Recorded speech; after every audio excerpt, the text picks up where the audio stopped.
Rising rent and persistent inflation increases over the last few years has increased the risk of more people becoming homeless. In a 2020 study, a $100 increase in median rent was associated with a 9% increase in the estimated homeless rate. That's according to the National Alliance to End Homelessness. And the rising need for shelters is our big story today.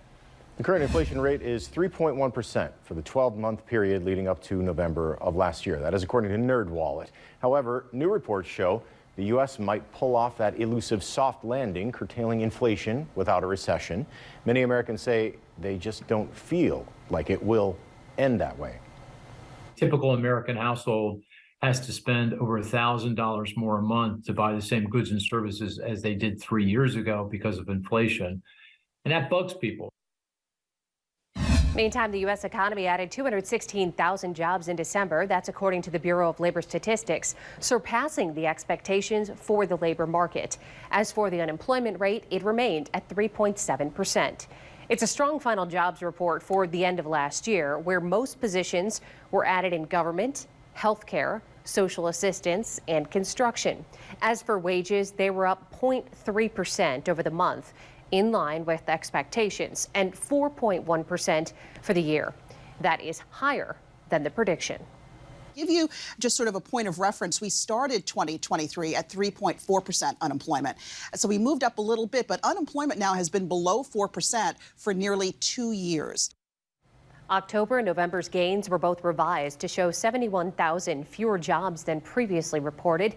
And this report crucial for the Federal Reserve as it considers cutting interest rates as early as March or May of this year. Homelessness increased by about 12% across the country in 2023. That's according to Axios. Breaking that down even more, we say about 653,100 people had homelessness on a single night in 2023. And that is according to an annual count that happened in January.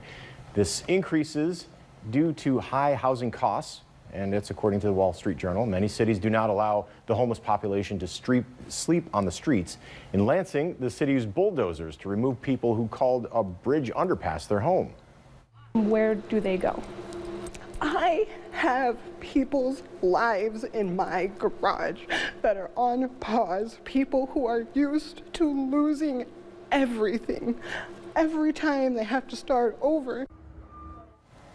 In Ohio, according to the Community Service Alliance, approximately 23,000 people experience homelessness in Cuyahoga County. That is near the Cleveland area. It's actually where Cleveland is. The mayor of Elyria held a meeting in November to address the issue of homelessness and said as a community they have to figure out how to get people through the night.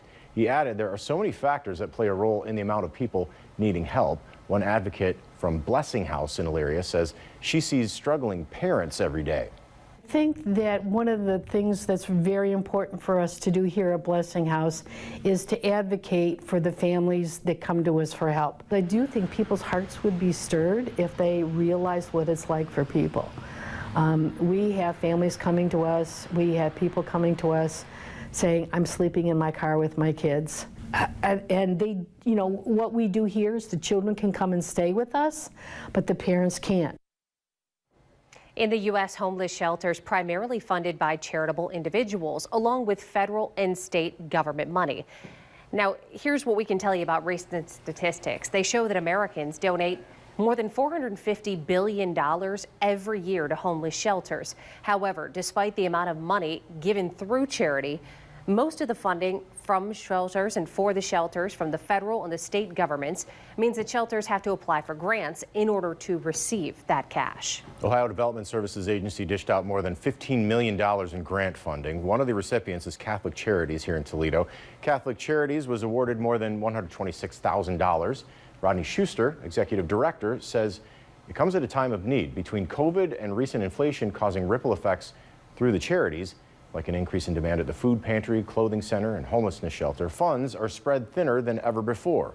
Some of the mental health and the challenges that people have as a result of that and trying to reintegrate back in post-COVID, and you have the inflation. It's just really been a kind of a double-edged sword that's been impacting us dramatically. Schuster also tells 13 Action News without the generosity of the community and this grant funding, they would not be able to run the ministries, and they do need more help, and they help those in need, so anything you can do to help them. Oh, there is a plan to bring more housing for those in need to downtown Toledo. We have Ann Ebert, the CEO and the president at Cherry Street Mission Ministries, and Libby Schoen, the chief programs officer with LMH, with us today.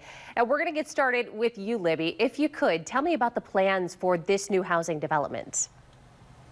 Good afternoon. Thank you for having us on today. We are really excited to be partnering with Cherry Street Mission on Mission Point.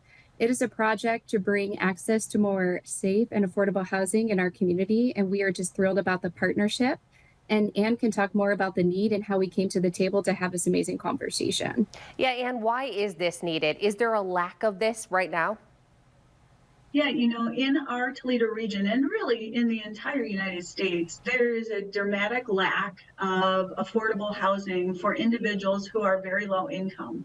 And for those individuals who fall in that category, they end up being chronically homeless many times and stuck in shelter. And so this project allows us to work with LMH, getting individuals housed into a permanent housing situation, and also provide supportive services for those people who may need high-level case management to help them be successful in their new independence.